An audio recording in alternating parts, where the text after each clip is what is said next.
Au nom du Père, du Fils, Saint-Esprit, un seul Dieu, Amen, que sa bénédiction repose sur nous tous, Amen. Alors aujourd'hui, on va commencer le 3e chapitre de la première épître de Saint Pierre. 1 Pierre 3, du verset 1 au verset 7. Femmes, soyez de même soumises à vos maris, afin que, si quelques-uns n'obéissent point à la parole, ils soient gagnés sans parole par la conduite de leurs femmes. En voyant votre manière de vivre chaste et réservée, ayez non cette parure extérieure qui consiste dans les cheveux tressés, les ornements d'or ou les habits qu'on revêt, mais la parure intérieure est cachée dans le cœur, la pureté incorruptible d'un esprit doux et paisible, qui est d'un grand prix devant Dieu. Ainsi se paraient autrefois les saintes femmes qui espéraient en Dieu, soumises à leur mari. Comme Sarah, qui obéissait à Abraham et l'appelait mon Seigneur. C'est d'elle que vous êtes devenues les filles, en faisant ce qui est bien, sans vous laisser troubler par aucune crainte. Marie, montrez à votre tour de la sagesse dans vos rapports avec vos femmes, comme avec un sexe plus faible. Honorez-les comme devant aussi hériter avec vous de la grâce de la vie. Qu'il en soit ainsi, afin que rien ne vienne faire obstacle à vos prières. Gloire à toi, Seigneur. Alors, vous voyez, ce sont des commandements que Saint Pierre donne aux épouses et aux époux. Dans son style très, très simple, eh bien, il donne ces commandements pour atteindre une vie saine, une vie sainte qui plaît à Dieu. Et vous voyez l'épître de Saint Pierre en général, ou plutôt ce chapitre, ces commandements, il n'y a rien de dogmatique, compliqué ou difficile à comprendre. C'est très très simple à comprendre, mais sûrement difficile à vivre, mais par la grâce de Dieu et par la foi en Christ, eh bien, ça sera possible. Alors, il commence à dire femme, c'est-à-dire non pas le sexe féminin, mais femme dans le sens des épouses, des femmes mariées. Alors ici, il commence par femme, soyez de même soumises. Et c'est ça le mot qui gêne, d'être soumis à quelqu'un. Mais on va prendre ce commandement de Saint Pierre comme un commandement que Dieu demande aux mariés.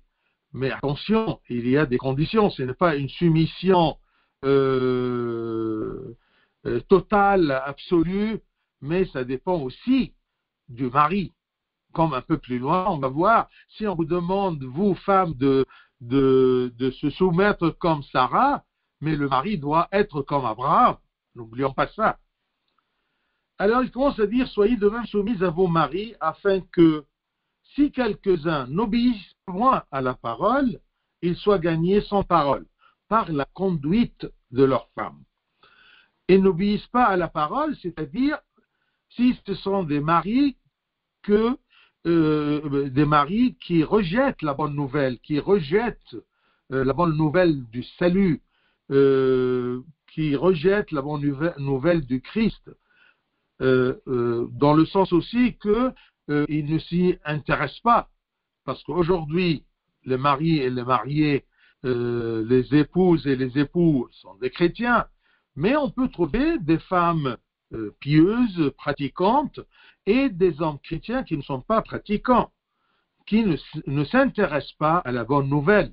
Alors ça, c'est le sens aujourd'hui de ces gens-là qui n'obéissent point à la parole, parce qu'il n'y a point une femme chrétienne aujourd'hui qui va se marier avec un non-chrétien ou un non-croyant. Ça ne marche pas. Alors, si même pour ces gens-là, dans le temps de Saint Pierre, les familles non croyantes, où la femme a commencé à croire et non le mari. Alors, c'est ça la plupart des cas. Alors, s'il dit que la femme, sans un mot, c'est-à-dire pas en prêchant la parole, mais avec amour et bon traitement, eh bien, le mari, le mari sera attiré vers le Christ. Le mari sera attiré vers le Christ par le comportement et le bon exemple chrétien que la femme présente. Parce que, bien sûr, nous ne sommes pas tous capables de prêcher par la bouche, par la langue, mais nous sommes tous capables de prêcher avec notre conduite. Comme c'est écrit, Matthieu 5, 16, que votre lumière luise ainsi devant les hommes, afin qu'ils voient vos bonnes œuvres et qu'ils glorifient votre Père qui est dans le ciel. J'aime bien ce sens-là, ou cette idée-là, que nous ne sommes pas tous capables de prêcher par la parole, mais nous sommes tous capables de prêcher avec notre conduite. Les épouses sont tenues alors de se soumettre à la guidance, à la direction, à l'économie des hommes. Car les femmes, par nature, ont tendance à être, non pas dirigées, mais épaulées par un homme en qui elles ont confiance. La femme ne peut pas se soumettre à un homme dont elle n'a pas confiance, dont elle ne sent pas qu'il est capable de prendre soin d'elle. Elle ne peut pas être soumise à un homme qu'elle voit qui n'est pas apte à l'épauler. Alors, comme les épouses ou les femmes, par nature, ont tendance à être épaulées par un homme en qui elles ont confiance, les hommes aussi sont également, naturellement aptes à épauler les femmes et à prendre soin d'elles. Parfois, on dit de les non pas diriger comme esclaves, mais c'est comme ils sont ensemble dans un bateau, dans un navire, et le capitaine est l'homme qui est apte à guider ce navire-là dans le bon sens du Christ. Alors, cette soumission doit être par amour pour qu'elle attire le cœur des maris, même s'ils sont païens, comme c'était le cas au début du christianisme, lorsque la femme païenne croyait et que son mari ne croyait pas encore. Alors, lorsque le christianisme a appelé à l'amour, certaines femmes sûrement ont pensé que c'était une opportunité de se libérer de l'autorité de leur mari, car le droit romain permettait à un homme de dominer la femme ou de dominer sa femme comme esclave. Eh bien, si le christianisme est venu pour appeler que les femmes aiment leur mari, et aussi le mari un peu plus loin, doivent aimer sa femme. Alors, c'est pourquoi que l'apôtre explique ici que le christianisme appelle la femme à se soumettre à son mari, mais dans l'amour, par amour, non pas par autorité ou par contrainte. Le comportement de soumission amoureuse de la femme, elle se soumet, mais par amour à l'homme, eh bien, sûrement va attirer l'homme vers le chemin du Christ ou la foi en Christ. Alors, même si elle n'a pas eu l'occasion de lui prêcher des paroles claires concernant le Christ, le mari remarquera un changement dans son comportement, le comportement de sa femme, et que sa soumission, qui est obligée par la loi romaine, elle est maintenant par amour. Eh bien, il va découvrir que le secret de cette soumission de sa femme est sa foi en Christ. Et ainsi, il glorifiera l'Éternel. L'obéissance motive l'homme à aimer sa femme obéissante. Et l'amour de l'homme motive la femme à obéir davantage à son mari. Donc c'est un échange réciproque. L'homme aime sa femme, épouse sa femme, alors la femme se soumet à son mari. Et ainsi, la paix vient dans la famille. Un mari qui aime, une épouse qui obéisse, eh bien, ça marche dans la paix et dans le Christ. Femmes, soyez de même soumises à vos maris, afin que si quelques-uns n'obéissent point à la parole, ils soient gagnés sans parole par la conduite de leurs femmes. En voyant votre manière de vivre chaste et réservée. Réservé ici, c'est dans le sens, dans la crainte de Dieu. Par crainte de Dieu, les femmes doivent faire attention à leur comportement et à leurs actions, à leurs actes, afin que ce ne soit pas par peur de leur mari ou d'autres personnes ou de la société, mais par amour de Dieu. Car la peur des humains est temporaire, mais la crainte de Dieu, d'être réservé, la crainte de Dieu est permanente et donne la paix et la force. Quand je vis dans la crainte de Dieu, eh bien, je reçois une force par laquelle ça me mène à la paix. Et c'est ça la paix que le Christ nous donne en ayant crainte de Dieu. Parce que le sommet de la sagesse est la crainte de Dieu.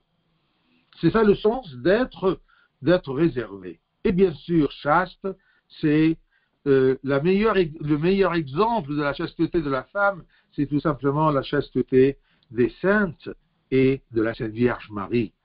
Comme on dit toujours aux femmes, vous êtes les filles de la Sainte Vierge. Voyez comment la Sainte Vierge Marie se comportait et comportez-vous.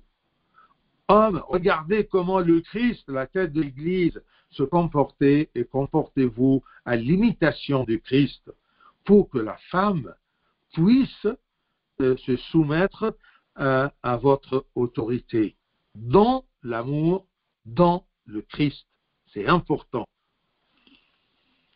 Ensuite, verset 3, il parle toujours aux femmes, il développe un peu leur comportement, ayez non cette parure extérieure, cette beauté extérieure, qui consiste dans les cheveux tressés, les ornements d'or ou les habits qu'on revêt. Il est certain que la parure n'est pas interdite, n'est pas haram comme on dit, mais ce qui est interdit, c'est d'attirer l'attention par cette parure. C'est ce qui est faux dans la vie de la femme, c'est d'attirer l'attention sur elle. Donc, chacun doit se soucier de ce qui plaît à Dieu, pas aux hommes.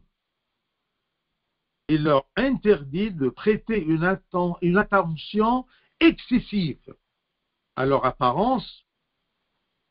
On doit plaire à Dieu. Ce n'est pas un péché, je souligne bien ici, comme le Saint Pierre il veut dire, d'accord? Ce n'est pas un péché d'être chic, d'être belle, comme une femme, mais pas de prêter une attention excessive à l'apparence qui plaît aux hommes. Alors, ici, toujours les pères de l'Église, ils choisissent toujours 3 points essentiels pour la pudeur de la femme, pour être protégée de la parure excessive. Alors, il leur demande ici de ne pas avoir l'attention excessive portée à leurs cheveux, parce que les cheveux de la femme est toujours, on dit que les cheveux de la femme est la couronne de la femme. Il y a des femmes qui s'intéressent trop excessivement à leur apparence, surtout les cheveux. Autrefois, bien sûr, ils tressaient leurs cheveux en des dizaines de tresses. Ça, c'était un signe de beauté et de richesse. Alors, ici, il leur dit, attention, il a précisé les cheveux parce que c'était toujours la première chose que la femme essaie d'en prendre soin. Et ensuite, l'abondance aussi de bijoux qu'elle porte. C'est bien de porter des bijoux et d'être chiche et d'être riche et d'être élégante, mais pas avec d'une façon excessive.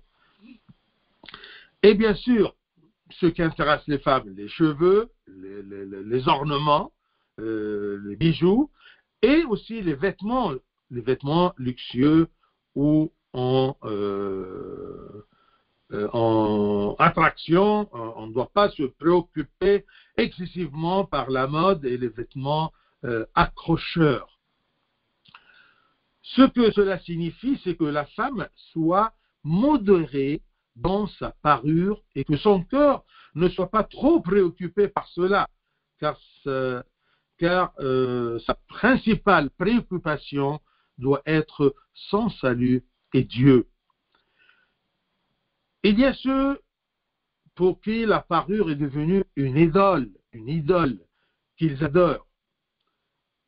Et vous êtes sûrement aussi intelligent pour savoir et juger facilement cette femme, elle s'intéresse excessivement à sa parure, oui ou non, à sa beauté, oui ou non, ou pas. C'est facile à distinguer. Alors, il y a ceux pour qui la parure est devenue une idole qu'ils adorent. Et Dieu nous a donné un talent qui est l'argent, une grâce qui est l'argent et la richesse. Alors, certains gaspillent de l'argent pour des choses qui satisfait leur ego. Elles veulent se faire montrer. Elles se montrent devant les gens. Et en utilisant cet argent, eh bien, elles ne pensent qu'à attirer les louanges des gens et provoquent l'amertume et l'envie des autres. Je me rappelle d'un des saints de l'Église, si ce n'est pas Saint Jean Chrysostome, eh bien, il dit aux femmes qui vont à l'Église avec cette préoccupation d'être belle et attirante, eh bien, il leur pose la question, vous faites belle pour qui? Est-ce que pour le Christ vers lequel vous vous approchez pour demander le pardon ou pour les hommes qui sont là? Vous voyez la question pour piquer un peu leur conscience en arrivant à l'église. Pourquoi vous avez cette parure éclatante? Pourquoi vous faites attirer le regard des gens? Sûrement, ce n'est pas pour le Christ que vous faites ceci. Parce que le Christ ne cherche pas ce qui est extérieur.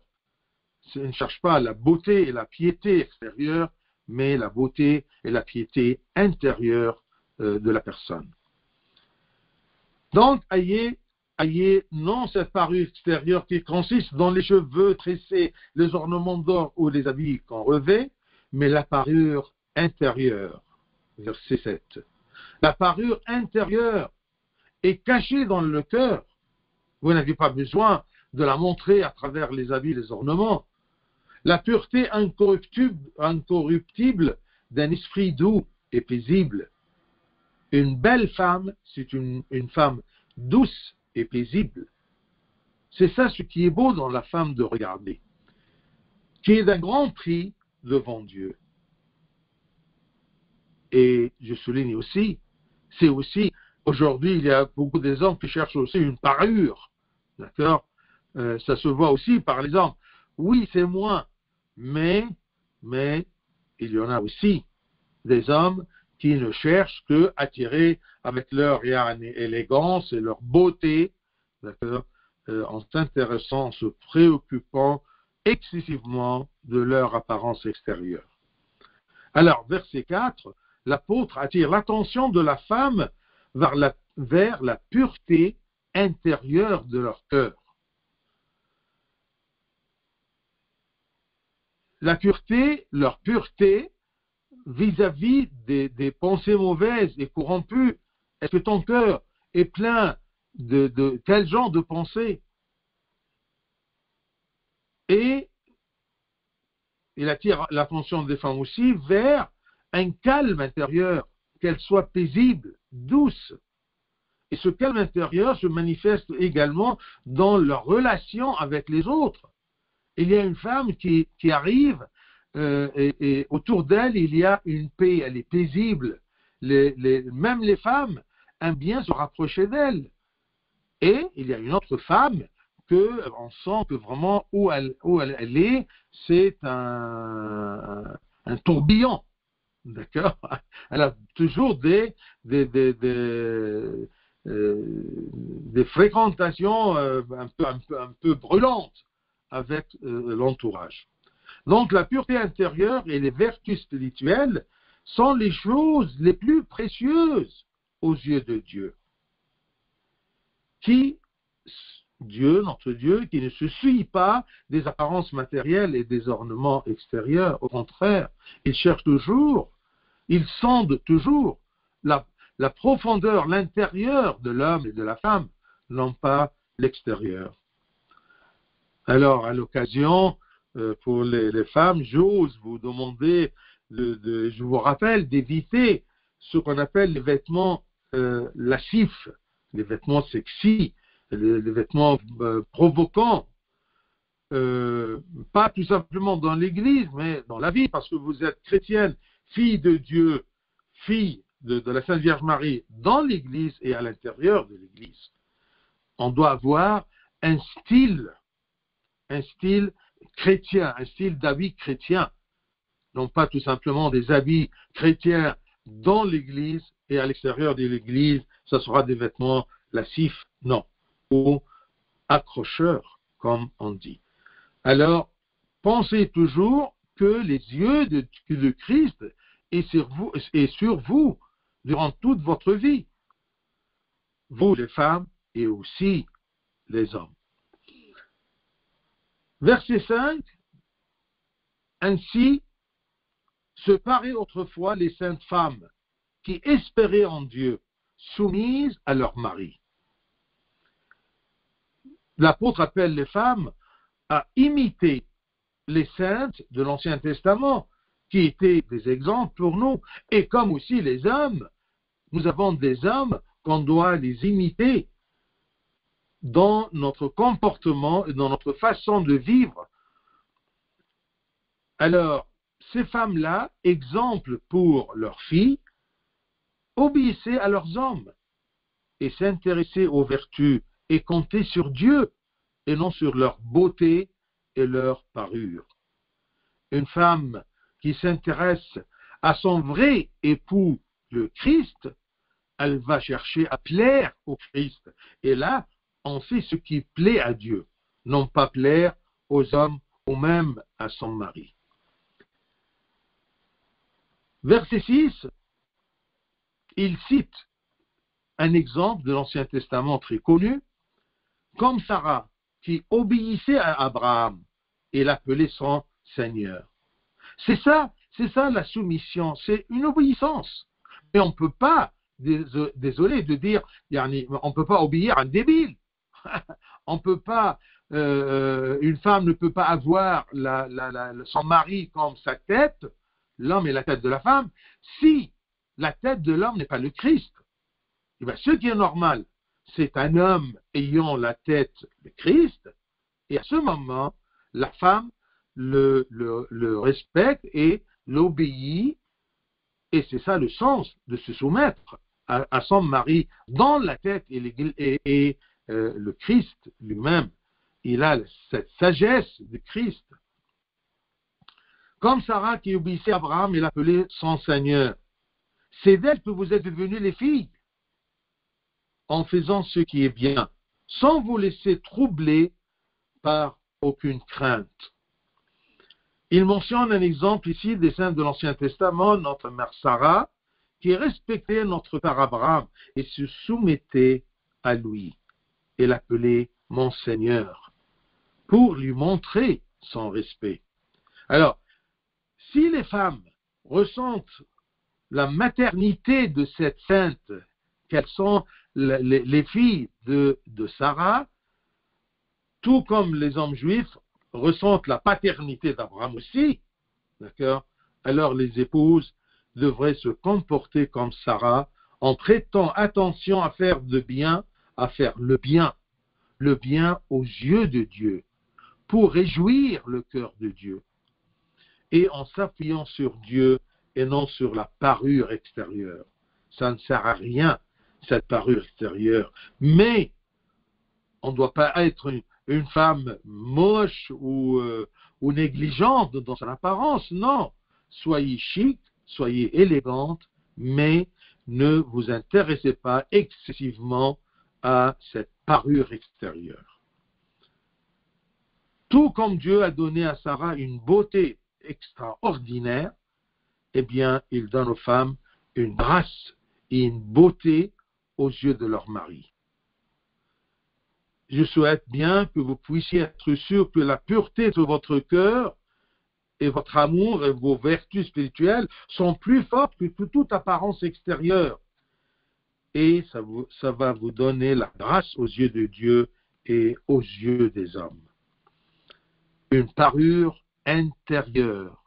Pensez toujours à votre intérieur.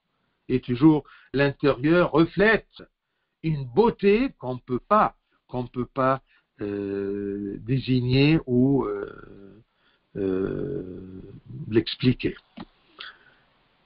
Comme il a parlé aux femmes, eh bien, il arrive aux messieurs, chers messieurs, que désolé, mais par égoïsme, ils ne pensent qu'à demander aux femmes, d'accord, ce que Dieu leur demande, de se soumettre à notre autorité, nous les maris. Mais attention, tu es responsable d'une chose beaucoup plus difficile que la femme qui se soumet à l'homme. Eh bien, tu dois aimer, tu dois être responsable, tu dois épauler. Même il y a un verset qui dit, d'accord, vous les hommes aimez vos femmes comme le Christ a aimé l'Église. Vous voyez? Alors, verset 7, il commence à parler au mari. Et c'est bref, un verset. Mais un verset qui montre vraiment la responsabilité des maris. Maris, montrez à votre tour de la sagesse dans vos rapports avec vos femmes. Comme un sexe plus faible, honorez-les comme devant aussi hériter avec vous de la grâce de la vie. Qu'il en soit ainsi afin que rien ne vienne faire obstacle à vos prières.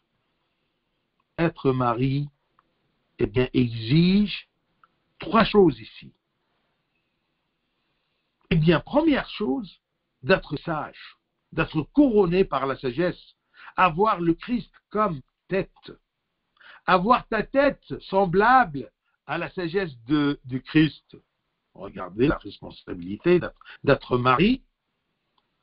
Alors la sagesse, c'est quoi?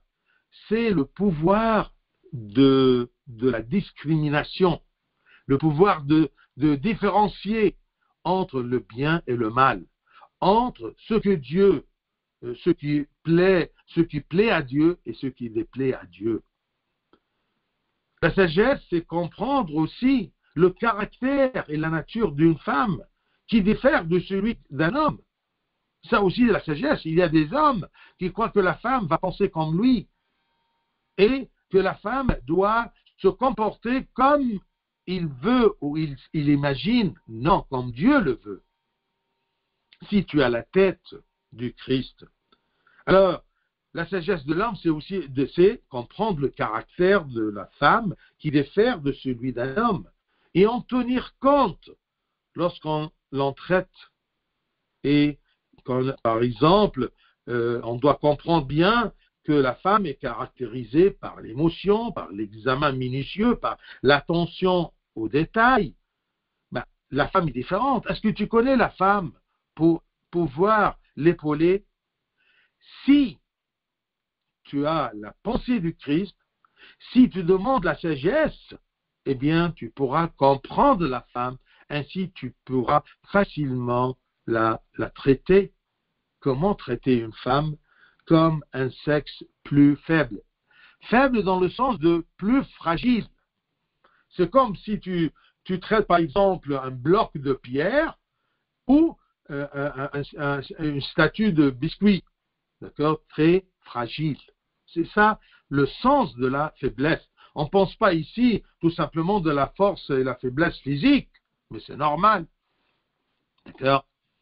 Mais c'est la différence de la fragilité. Deuxième chose pour être mari, première, la sagesse. Deuxième chose, c'est de éviter la rugosité. La rugosité, car le vaisseau féminin est le plus fragile. On ne doit pas être dur contre les femmes, mais au contraire, puisque c'est un sexe plus faible, honorez-les. Étant donné que la femme est plus fragile et plus faible en termes de force physique, eh bien l'homme ne doit donc pas utiliser sa force physique pour obtenir ses exigences ou menacer d'utiliser des mots de violence et des insultes, d'effrayer le vaisseau fragile. Attention, ce n'est pas ça la force de l'homme.